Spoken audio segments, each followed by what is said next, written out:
रहना ही पड़ेगा ठीक। जाही विधि राखे राम ताही विधि सीताराम सीताराम सीताराम।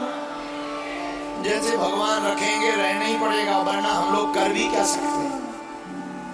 धन्य है श्री पुराने बब्बा हनुमान जी महाराज की कृपा और बागेश्वर बालाजी के चरणों का प्रताप। हमें सागर आने का तो बहुत बार मौका मिला, अनेक बार आए। अभी पिछले दिनों ही कथा सुनाई थी।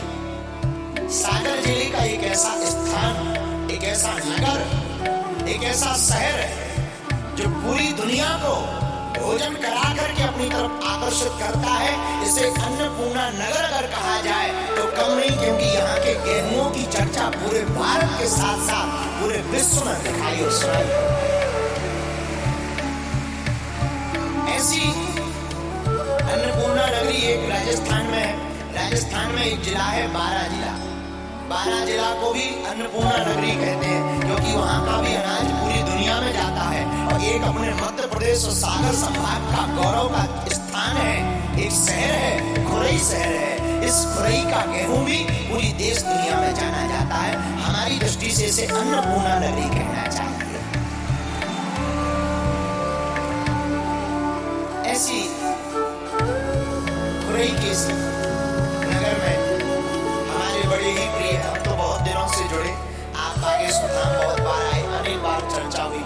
क्या गुरुजी आप एक बार खुरई आइए। ऐसे मध्य प्रदेश शासन के मंत्री, बागेश्वर धाम के बड़े ही लाडले श्री भूपेंद्र सिंह जी, आपने कहा कि गुरुजी हर हाल में आप खुरई आइए, हम दौड़े चले आए।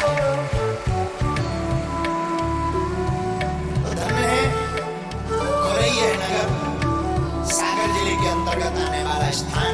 3 दिन तक मानो हेमंत चरित्र के साथ साथ यह अयोध्या की भांति दिखाई पड़ेगा। क्यों?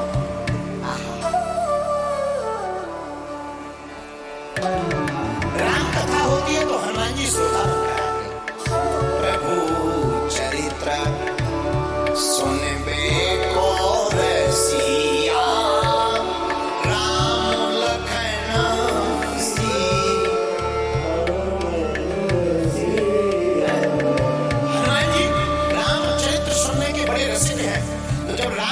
होती है तो यत्र यत्र रघुनाथ कीर्तनम, जहाँ राम कथा होती वहाँ हनुमान जी दौड़े जाते। लेकिन हमारे मन में आया कि हनुमान कथा होगी तो कौन आएगा सुनने? भाई राम कथा होगी तो हनुमान जी आते, पर अगर हनुमान जी की कथा हो तो सुनने वाला कौन है? अरे भैया, राम कथा को सुनने वाले श्रोता अगर हनुमान जी है तो हनुमान कथा को सुनने वाले श्रोता श्री सीताराम जी सरकार साक्षात, स्वयं राम जी इस कथा के श्रोता। और जिस कथा के श्रोता राम जी हो, आहा क्या कहना।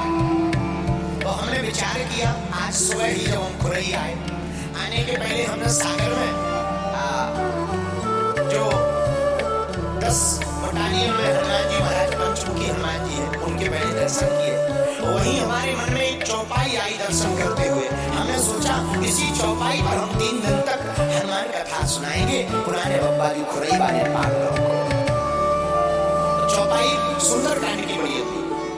सो सर्वताव प्रताप रघुराई,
हाथ जोड़ करके कहते हैं, सरकार हमारे बल से कोई भी काम नहीं हुआ।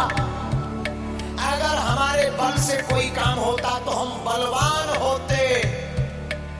राम जी ने कहा, हनुमान तुम तो हो ही बलवान। तो हनुमान जी आंखों में आंसू भर करके कहते हैं, हे रघुनाथ जी, हम बलवान तभी हैं जब हमारे हृदय विराजे प्रभु श्री राम। अच्छा, तो इसका मतलब क्या हुआ? हनुमान जी कहते, प्रभु सो सब तब प्रताप रघुराई। ये आपके चरणों का प्रताप है कि हमारे अंदर इतना बल। देखो, इसे कहते हैं स्वाभिमान। बड़े बड़े काम करने के बाद भी जो अपने आप को कुछ ना समझे, अपने गुरुदेव अपने परमात्मा को समझ सब कुछ समझे, उन्हीं का नाम है हनुमान। वरना आज के जमाने में तो बजरंगबली बचा है। आज के जमाने में आदमी एक गड्ढा खुदवा दे, वो भी जेसीबी से फोटो खिंचवाता है। फोटो डालो के मन बहुत अच्छी आएगी, फोटो डालो। धन्य है, हनुमान जी से सीखना चाहिए। हनुमान जी ने छोटा बनकर बड़े बड़े काम किए। अति लघु रूप धर्यु हनुमाना। हनुमान जी ने छोटे बनकर बड़े बड़े काम किए, और हम लोग बड़े बनकर छोटे छोटे काम करते हैं। लेकिन छोटे बनकर बड़े काम करने वाले हनुमान जी फिर भी अपने ऊपर श्रेय नहीं लेते।